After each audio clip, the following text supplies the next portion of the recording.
மறவாமல் சப்ஸ்கிரைப் மற்றும் bell button அழுத்தவும். இந்த உலக மாந்தர்களிடத்திலே காணப்படுகின்ற ஒரு பெரிய வேதனை ஒன்று என்னவென்று சொன்னால், அவர்கள் தாங்கள் நினைக்கிறது எதுவோ அது நடக்கவில்லை என்பதுதான். அதுபோன்ற ஒரு பகுதியை எல்லோரும் வைத்திருந்தாலும், ஒரு பக்தன் என்று ஒருவன் வரும்பொழுது, தெய்வத்தை முழுமையாக நம்புகிறவன் என்று வருகிற ஒருவன் அதுபோன்ற ஒரு சஞ்சலம் வைத்திருக்க மாட்டான். அவன் ஏன் இப்படி நடந்தது என்று ஒரு கேள்வியை அவன் கேட்கும் பொழுது, அதை இறைவனுக்கு நேராக கேட்பதாகவே அவன் கருதுவான். எதற்காக இது சம்பவித்தது என்று யோசிக்கும் பொழுது, அதை இறைவனுக்கு விரோதமாய் செய்கின்ற ஒரு யோசனையாகவே அதை அவன் காண்பான். ஆகவே ஒரு இரு தரத்தார் கூட்டத்தை பார்க்கும் பொழுது, பெரும்பான்மையான அந்த திரள் கூட்டம் இருக்கிற ஒரு ஸ்தலம் அல்லது இடம் என்னவென்று சொன்னால், இது ஏன் இப்படி நடந்தது, எதற்காக நடந்தது, இப்படி நடந்திருக்கக்கூடாது, வேறு விதமாய் நடந்திருக்க வேண்டும் என்றெல்லாம் அவர்கள் பேசுவதெல்லாம் இறைவனுக்கு விரோதமாய் செய்கிற, தங்களை சிருஷ்டிகர்த்தாவுக்கு விரோதமாய் செய்கிற கிரிகளாகவே இருக்கிறது. மனுஷன் தன்னுடைய பிறப்பை கூட அவன் இறைவனிடத்திலே போய், ஏன் என்னை இப்படி படைத்தீர், என்னை ஏன் இப்படி சில என்னுடைய அங்கங்களிலே கொஞ்சம் பலகீனம் இருக்கிறது, அல்லது ஏன் நான் கருப்பாக இருக்கிறேன், நான் ஏன் இப்படி என்னுடைய முடியிலே சொட்டைத்தலை இருக்கிறது, என்னவெல்லாமும் மனுஷன் வைத்து தன்னுடைய உருவத்தை கண்ணாடியிலே அவன் பார்த்து குறை சொல்லாத மனுஷர்கள் இல்லவே இல்லை. நிறைய பேர் தங்களை குறித்தே அவர்கள் குறை சொல்லி இருக்கிறதெல்லாம் அவர்களுக்கே தெரியாமல் தன்னை சிருஷ்டிகர்த்தாவை வைத்து தான் குறை சொல்கிறார்கள். ஆகவே இந்த பூமியிலே ஏராளமான குறை சொல்லுதல் மனுஷன் குவித்து வைத்திருக்கிறான். அவன் எதற்கெடுத்தாலும் குறை சொல்லை தான் அவன் வைத்திருக்கிறான். தன்னுடைய வீட்டிலே தன் தாயை குறை சொல்கிறான், தந்தையை குறை சொல்கிறான், அல்லது கணவனை குறை சொல்கிறாள், மனைவியை குறை சொல்கிறார்கள், உணவை குறை சொல்கிறார்கள், அல்லது வீட்டினுடைய ஒரு கஷ்டத்தை குறை சொல்கிறார்கள். அதெல்லாம் குவித்து வைத்திருந்தாலும் தெய்வத்திற்கு நேராய் செய்கின்ற அந்த முறையீடு அல்லது குறை சொல்வது என்று இருக்கிறதே, அது இறைவனை கோபப்படுத்தும் என்றே எழுதியிருக்கிறது. இவ்வளவு தெய்வம் வேதத்தில் என்ன எழுதியிருக்கிறது என்று சொன்னால், அவர் ஃபியர்ஃபுல்லி அண்ட் ஒண்டர்ஃபுல்லி கிரியேட்டட் என்று எழுதியிருக்கிறது. அவர் மிகுந்த நடுக்கத்தோடும் மிகுந்த தெய்வ பயத்தோடும் ஆச்சரியமாய் நம்மை உருவாக்கினார் என்று எழுதியிருக்க, அவனும் தன்னை உருவாக்கினவரை அவன் பார்த்து, என்னை ஏன் இப்படி செய்தீர் என்று கேட்பது போன்ற ஒரு இடம் இருக்கிறதே, அங்கே மனுஷன் கவனமாக இருக்க முடியாமல் போய்விடுகிறது. அதுக்கு ஒரு காரணம் என்னவென்றால், அவன் தெய்வத்தை அறியவில்லை என்பதுதான். இறைவனை அறிந்திருந்தான் என்றால், ஒரு வாலிபன் தன்னுடைய நாட்களில்தான் அவன் இறைவனை அறியக்கூடிய ஒரு நேரம். தன்னுடைய தன் பெற்றோர்களை சார்ந்து வாழுகின்ற ஒரு காலத்தை கடந்து, அவளுடைய வழிநடத்துதலை கடந்து, அவன் தானே நன்மை தீமை அறியத்தக்க இடத்திற்கு அவன் போய்விடுகிறான். அதுபோன்ற நேரத்தில் தான் அவன் தன் சொந்த இச்சையின்படியும் தன் சொந்த மனதின் போங்கின்படியும் ஒரு முடிவை எடுக்கிறான். அதை பிரசங்கின்ற புத்தகத்தில் எழுதியிருக்கிறது. அவனை குறித்து என்ன வாசிக்கிறோம்? அங்கே அவன் வாலிப நாட்களிலேயே உன் சிருஷ்டிகரை நினை, உன் நெஞ்சியின் வழியிலேயும் உன் கண்ணின் காட்சியிலேயும் நீ நடந்து திரிகிறாயே, இனி முதற்கொண்டு இப்படி நடப்பதற்கு நீ கணக்கு ஒப்புவிக்க வேண்டும். தெய்வனுக்கு முன்பாக நியாய தீர்ப்பிலே நிற்க வேண்டும். நீயாக தான் தோன்றித்தனமாய் வாழாமல் திரும்பி சிருஷ்டிகர்த்தாவிடத்திலே வந்துவிடு. அதுதான் எல்லாம் மனுஷர் மேலும் விழுந்த கடமை. அப்படி என்ன கட்டளையிட்டிருக்கிறாரோ அப்படி வார்த்தைகளை கை கொண்டு நட. அதுதான் உன்னுடைய கடமை அல்லாமல் நீயாக நடப்பது உன்னுடைய தான் தோன்றித்தனமான வாழ்க்கை என்று அங்கே வேதம் கூறுகிறது. அதுபோல் மனுஷன் தன்னுடைய பெற்றோரை சார்ந்து இல்லாமல் நம்முடைய மனதிலே அவன் சுயமாய் அவன் சிந்திக்க தொடங்கி கெட்ட காரியங்கள் இல்லாமல் அவன் சிந்திக்க தொடங்குகிறான். ரூமை அல்லது அந்த படிக்கிற அறையை பூட்டி கொண்டு அவன் பல யோசனைகளை யோசிக்கிறான். என்னென்னலாமல் அவன் இருந்து தன் வழியிலே நெஞ்சின் வழியிலே அவன் நடக்கிறான். அவனுடைய சுயாதீனம் அல்லது அவனுடைய விடுதலை உரிமை என்று சொல்வதெல்லாம் தப்பாய் அதை அவன் பயன்படுத்தி அந்த நேரத்தில் தான் அவன் தன் சிருஷ்டிகர்த்தாவை நினைக்க வேண்டும். சிருஷ்டிகரே, என்னை சிருஷ்டித்தவரே, என் வாழ்க்கையை உம்மண்டையிலே நான் சமர்ப்பிக்கிறேன், ஒப்புவிக்கிறேன் என்று ஒரு மனுஷன் என்றைக்கு சொல்கிறானோ அன்றைக்கு தான் அது அவன் மேல் விழுந்த கடமை. அதை அவன் செய்துவிட்டான் என்று சொன்னால் அவனுடைய வாழ்க்கையிலே ஒரு மலர்ச்சியான ஒரு புது வாழ்க்கை தொடங்கிவிடும். ஆகவே அவன் நடைபெறுகின்ற அத்தனை வாழ்க்கையினுடைய செயல்களையும் அவன் முன்வைத்து, என் சிருஷ்டிகர்த்தா என்னை சிருஷ்டித்தது எப்படியோ அந்த சிருஷ்டிகர்த்தா இந்த சூழ்நிலையையும் இந்த நிகழ்ச்சிகளையும் இந்த காரியங்களையும் இந்த தடைகளையும் அல்லது இந்த இந்த நிகழ்வுகளையும் அவர்தான் நடத்தினார், அவர்தான் சிருஷ்டித்தார் என்று அறிவான். ஆகவே அவன் ஒரு நாளும் அவன் எங்கே போக மாட்டான் என்று சொன்னால் இறைவனை நோக்கி முறுமுறுக்கிற இடத்திற்கு சென்று விட மாட்டான். எனவே தெய்வத்தின் பிள்ளைகளாய் மாறுகிற ஒரு வாழ்க்கை என்று சொல்வது ஒரு அபூர்வமான ஒரு வாழ்க்கை. அது என்ன அபூர்வம்? அவன் இனி முதற்கொண்டு என் சிருஷ்டிகர் தான் எனக்கு எல்லாம். அவர் சிருஷ்டித்தது எதுவோ அதை நான் மனப்பூர்வமாக ஏற்றுக்கொள்கிறேன். நானாக ஒன்றை வடிவமைத்து, நானாக ஒன்றை ஒரு தங்கத்திலே ஒரு சிலை செய்த வடிவமைத்து இதுதான் இப்படி இருக்க வேண்டும் என்று சொல்வதோ, ஒரு வெள்ளியிலே வடிவமைத்து இப்படித்தான் நடக்க வேண்டும் என்று சொல்வதோ, எனக்கு வேண்டுமானால் அது இஷ்டமாய் வைத்து வணங்குகின்றதை போல் இருக்கக்கூடிய வெளியேறப்பட்டதை போல் நான் எண்ணிக்கொண்டு இருக்கலாம். ஆனால் தெய்வமோ அதுபோன்ற சிலையை அல்ல. நீங்கள் தெய்வத்தை, உயிருள்ள தெய்வத்தை உங்களுக்கு சொந்தமாய் வைத்து அவரே என்னை சிருஷ்டித்தவர் என்று நிகழ்ந்திருக்க வேண்டும். நீங்களாக வடிவமைக்கிற ஒரு இடத்தை முறுமுறுப்பாய் அது மாறிவிடும். இப்படி இருந்தால் நலம், அப்படி இருந்தால் நலம் என்று எண்ணுகின்ற அந்த எண்ணம் இருக்கிறதே, அது உங்களுடைய இருதயத்தை பாதிக்கும், உங்களுடைய மனதை அமைதி இழக்க செய்யும், தாறுமாறான வழியிலே உங்களை கொண்டு போய் நிறுத்தி வைத்து விடும். எனவே இந்த வேத புத்தகத்தில் அப்படி ஒரு பக்தியுள்ள ஒரு வாழ்க்கையை ஒரு மனிதன் வாழ்ந்தான். அவன் பெயர் யோபு என்று பெயர். அவன் தன்னுடைய கடைசி அந்த நாட்களில் 42 அதிகாரங்கள் கொண்ட அந்த புத்தகத்தில் எத்தனையோ காரியங்கள் அவனுடைய வாழ்க்கையிலே இறைவன் நிகழச் செய்வார்.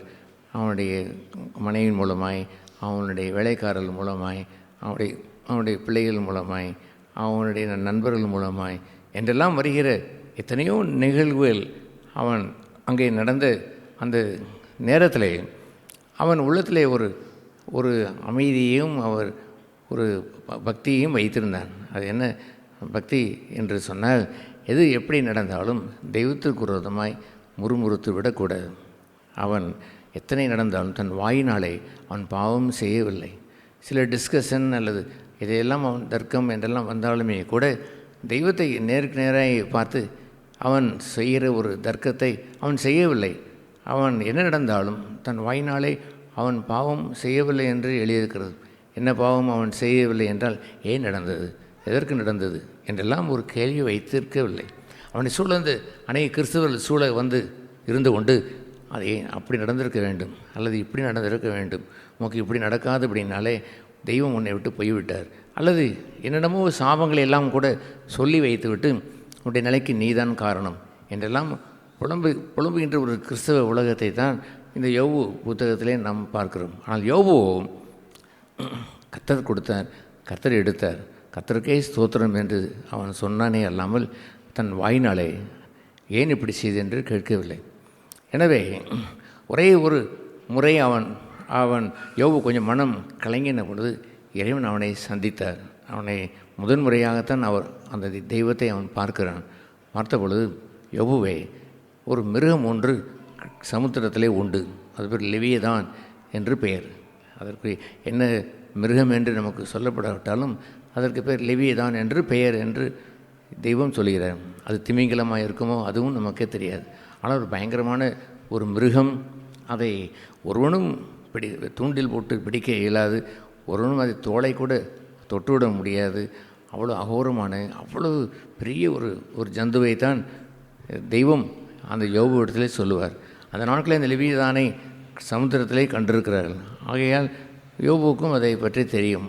இந்த லெவியதானை பார்த்தா அல்லவோ, அந்த லெவியதானை படைத்தது நான் தான், அந்த லெவியதானை போய் நீ அதை தொட்டுவிட்டு வர உன்னால் முடியுமா, அதை பார்த்து இப்படி போ அப்படி போ என்று சொல்வதற்கு உன்னால் கூடுமாம். ஆகவே மனுஷனாகிய நீயும் இதுபோல் என்னிடத்தில் வந்து இப்படி செய்ய வேண்டும் அப்படி செய்ய வேண்டும் என்று சொல்லுகின்ற ஒரு இடத்திற்கு போய்விடாதே என்று அவர் எச்சரிப்பார். அந்த எச்சரிக்கிற அந்த பகுதியை அந்த 41வது யோபு புத்தகத்திலே சொல்லப்பட்ட பிறகு அவர் அதை முடிக்கிறப்போ சொல்லுவார், அது மேட்டிமையானது எல்லாம் அற்பமாய் எண்ணுகிறது, அது அகங்காரமுள்ள ஜீவன்களுக்கெல்லாம் ராஜாவாக இருக்கிறது என்று சொல்வது என்னவென்றால், அவ்வளோ பெரிய ஜந்துவை நான் சிருஷ்டித்து நான் வைத்திருக்கும் பொழுது நீ எதை வைத்து என்ன கேள்வி ஒரு மனுஷன் என்னை பார்த்து எழுப்ப முடியும் என்று கேட்டவுடனே அவன் ஏற்கனவே தாழ்மையிலே அமைதியாய் தெய்வமே எல்லாம் செய்தார், அவர் செய்தது அனைத்துமே நன்மையாக தான் செய்வார் என்று அவனுக்கு தெரியும். அவர் கொடுப்பதற்கும் அவர் தான் செய்வார், எடுத்தாலும் அது அவருடைய உரிமை என்று இருந்த தன் நாவினாலே தெய்வத்துக்கு விரோதம் பாவம் செய்யாத அந்த யோபு அந்த நிலையை நம்ம எல்லோரும் பெற்றுக்கொள்ள வேண்டும். இதுவரை உங்களுடைய வாழ்க்கையிலே சலிப்பு அல்லது மன நோவு அல்லது ஏதோ ஒரு துக்கம் வருவதற்கு காரணம் இது ஏன் இப்படி நடந்தது என்று நீங்கள் சொல்லுவதுதான். ஏன் இப்படி இவ்வாறு சிருஷ்டிக்கப்பட்டது, தன் பிள்ளைகளை குறித்து ஏன் இந்த பிள்ளை இப்படி பிறந்தது என்றெல்லாம் பல்வேறு ரூபமாய் தன் உருவத்தை கண்ணாடி நின்று பார்த்து கொண்டே சிலர் இருப்பார்கள். சிலர் இருந்து எதை பார்க்கிறார்கள், தங்களுடைய குறைவை தான் அவர் பார்ப்பார்கள். குறையை பார்த்து இப்படி ஏன் இருக்கிறது அப்படி ஏன் இருக்கிறது என்றெல்லாம் அவள் சொல்லிக்கொண்டே இருந்து வாழ்கின்ற ஒரு வாழ்க்கை இருக்கிறதே. உங்கள் வீடெல்லாம் அப்படி தான் மக்கள் வாழ்ந்து கெட்டு போய் அங்கே வீட்டிலே சண்டை போட்டி பொறாமை வருவதற்கு காரணம் என்னவென்றால் ஏன் இப்படி நடந்தது, ஏன் தெய்வம் இப்படி செய்தார் என்று அவனுக்கெல்லாம் இப்படி செய்கிறேன், தம்பி கூட இப்படி இருக்கிறான், அக்காள் கூட இப்படி இருக்கிறான், அண்ணன் கூட இப்படி இருக்கிறான், என் பக்கத்து வீட்டுக்காரர் இப்படி இருக்கிறாள், ஏன் எனக்கு இப்படி இருக்கிறது என்றெல்லாம் கேட்கிற ஒரு கொடுமையான ஒரு வாழ்க்கையிலிருந்து விடுதலை பெற்று, இறைவா நான் சிருஷ்டிகர்த்தாவிடத்தில் வருகிறேன், சகலத்தின் நீதான் சிருஷ்டித்தீர், உம்முடைய சிருஷ்டிப்பை கேள்வி எடுப்பதற்கு நான் யார், நான் கேட்ட கேள்வி கேட்டு உம்மிடத்திலே நான் முறுமுறுத்து உம்மை கோபப்படுத்தியதற்கு நான் வருந்துகிறேன், என்னை மன்னியும் என்று நீங்கள் ஒரு வார்த்தை நீங்கள் கேட்டுவிட்டால் ஒரு புது வாழ்க்கையை நீங்கள் தொடங்கிவிடலாம். அப்பொழுது இந்த ஒரு வார்த்தையை இந்த யோபு சொன்னதைப் போலவே நீங்களும் சொல்லிவிட முடியும். அது என்ன, அந்த 42வது கடைசி அந்த அதிகாரத்தில் யோபு கர்த்தருக்கு பிரதித்திரமாக, தேவரீர் சகலத்தையும் செய்ய வல்லவர், நீ செய்ய நினைத்தது தடைபடாது என்று அறிந்திருக்கிறேன் என்று அவன் கூறினான். ஏன்னா அற்புதமான ஒரு வார்த்தை என்று பாருங்கள். இறைவா நீர்தான் சகலத்தையும் செய்ய வல்லவர், நீர் என்ன செய்ய நினைக்கிறீரோ அந்த செய்ய நினைத்ததை ஒரு மனிதனும் தடை செய்ய முடியாது. ஏன் இப்படி செய்தீர் என்று கேட்டது நிமித்தம் அவர் மாற்றிக்கொள்ளவும் மாட்டார். ஏனென்றால் அவர் என்ன செய்ய விரும்பினாரோ அதை செய்வார். ஏன் அப்படி செய்கிறார், சகலமும் நன்மைக்கென்றே செய்வார். அந்த வசனம் சொல்கிறபடி தேவரீர் சகலத்தையும் செய்ய வல்லவர் என்பதை இந்த ரோமர் 28ஆம் அதிகாரத்தில் சொல்லப்பட்டிருக்கிறது. தேவன் சகலத்தையும் தம்முடையவர்களுக்கு நன்மையாகவே தான் அவர் செய்கிறார். சகலமும் என்று சொன்னால் சகலம் என்று அர்த்தம், அது நன்மையாக இருக்கலாம், தீமையை போல் தோன்றலாம், அல்லது கடினமான ஒரு பாதையை போல் இருக்கலாம். அதையும் சகலத்தையும் அவர் நன்மையாகத்தான் அவர் செய்வார். அவர் என்ன செய்ய விரும்புகிறாரோ அதை ஒருவரும் தடை செய்ய இயலாது.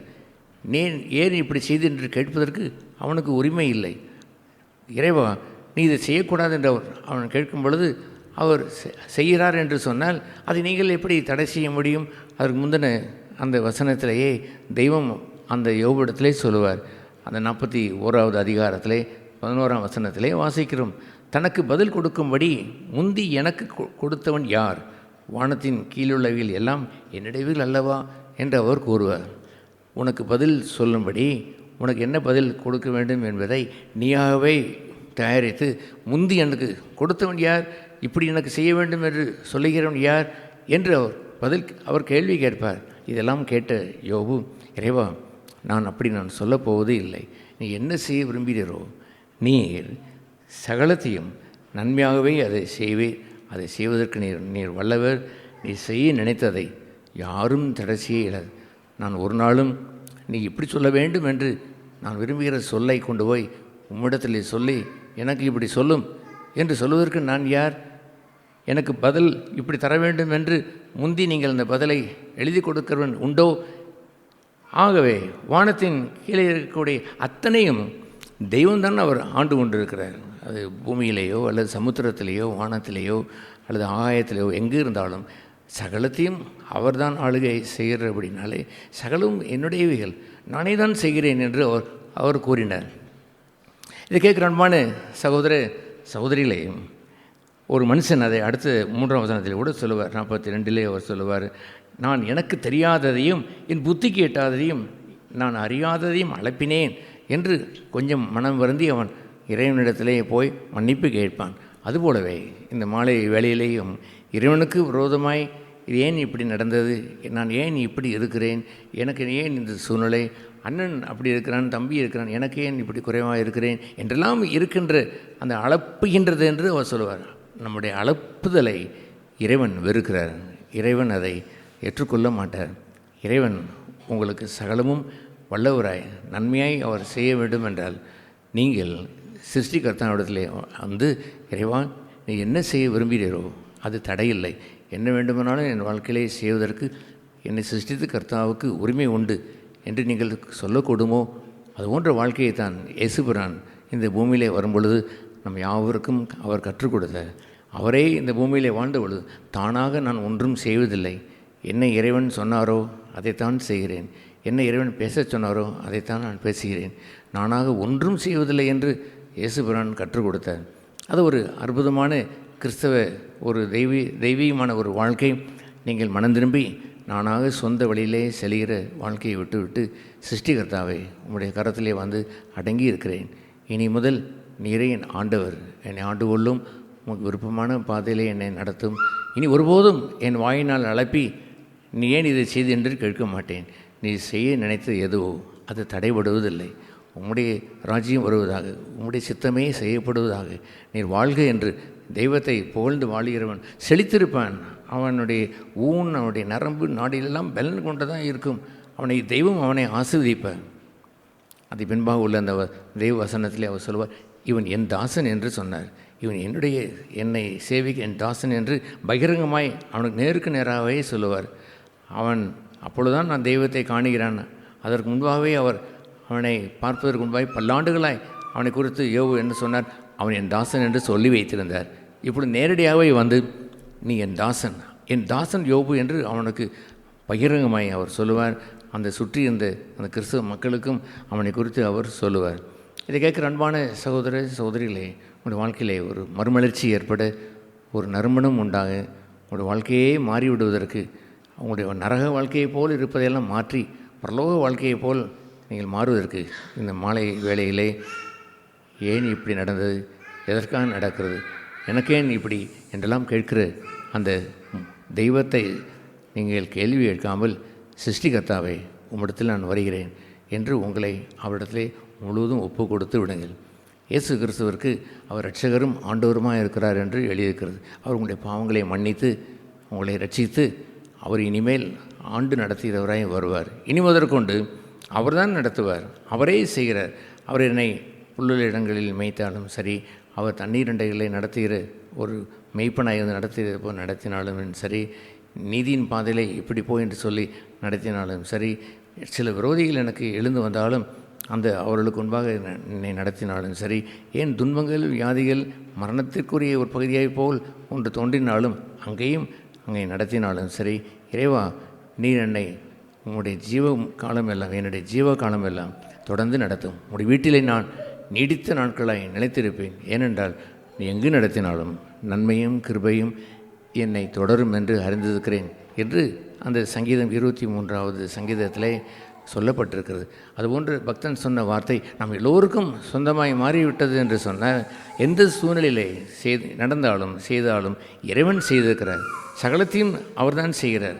அவர் செய்ய நினைப்பது ஒருவனும் தடை செய்யலார். முடிவில் நன்மையாகவே செய்து முடிப்பார் என்ற பாக்கியத்தை இந்த தேவன், எங்கள் தேவன், அவர் மரணபரியந்தம் எங்களை நடத்துவார் என்று எழுதியிருக்கிற ஒரு பாக்கியமுடையவர்களாய் மாறிவிடுவீர்கள். உங்கள் கடைசி மூச்சு வரை கூடவே இருந்து நடத்தி பரலோர் ராஜ்யத்திற்கு கொண்டு செல்வார். இந்த இரட்சகரை ஏற்றுக்கொண்டு அவரை ஆண்டவராய் வைத்து வாழ தெய்வம் நம் யாவருக்கும் அனுகிரகம் செய்வாராக. மறவாமல் சப்ஸ்கிரைப் மற்றும் பெல் பட்டன் அழுத்தவும்.